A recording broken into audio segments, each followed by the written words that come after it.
It takes 1/10 of a second for someone to form a first impression of your product or idea. In that split second, a customer chooses whether to stay or leave regardless of how good the underlying product is. There's no time to waste. After all, the average person sees between 6,000 and 10,000 adverts per day. As an aspiring young founder, I need help.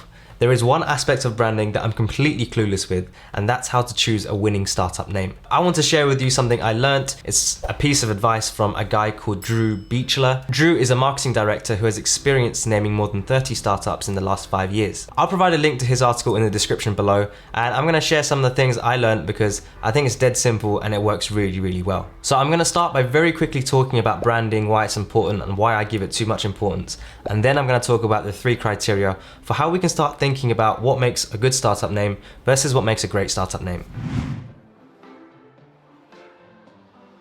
First things first, branding is extremely important because it can provide a true competitive advantage to your startup or business at some point in the future. You can create lots of awareness, you can have lots of loyalty. Some examples of brands that do that really, really well are Apple and Nike, 2 of my favorites. You know, that's the gold standard and that's where you want to get to eventually. But when it comes to naming a startup is highly nuanced and of course very subjective. According to Drew, you can think of business names as a bell curve. You have a number of outliers on one side which actively contribute to your brand. Then you have a number of outliers on the other side which actively harm your brand. But the vast majority of business names sit somewhere in the middle. Another bit of advice I learned is that in a startup's first year, the objectives should be 3 things. Firstly, to have a brand that's clear. Secondly, to have a brand that doesn't scare people away. And thirdly, to have a brand that addresses the customer's pain point very clearly, very head on. That makes a lot of sense to me because after all, why is a customer gonna trust that I'm a real company? Why are they gonna trust me if I haven't got a track record? Another point on branding very quickly is from Gary Vee. Gary Vee talks about that a lot of young early founders spend a lot of time on naming the startup and on the website and all of the aesthetics rather than focusing their time and energy on the product itself. I think this is true. I spend a lot of time procrastinating. I spent ages thinking of great startup names, thinking it's going to make a huge difference, when in reality, according to Drew, most of these startup names sit somewhere in the middle where they're not even contributing or harming the brand in the first place.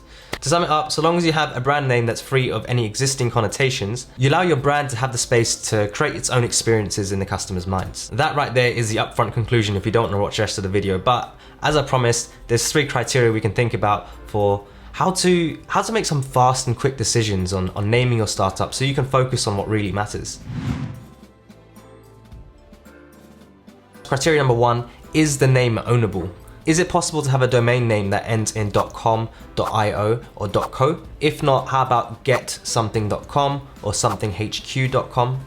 These are all really strong domain names. Again, touching on, we don't want to have an established name or word because it has its own connotations and experiences attached to it. You want to have a name that's free of any of that stuff as much as possible. That's why a lot of startup names are made up words because they are completely free of any connotations. In an ideal world, you have a name that's free of any connotations, .com, .io, .co, etc, etc. The last thing around true ownership is the availability of a trademark. If you can find a trademark for your name, that's absolutely fantastic.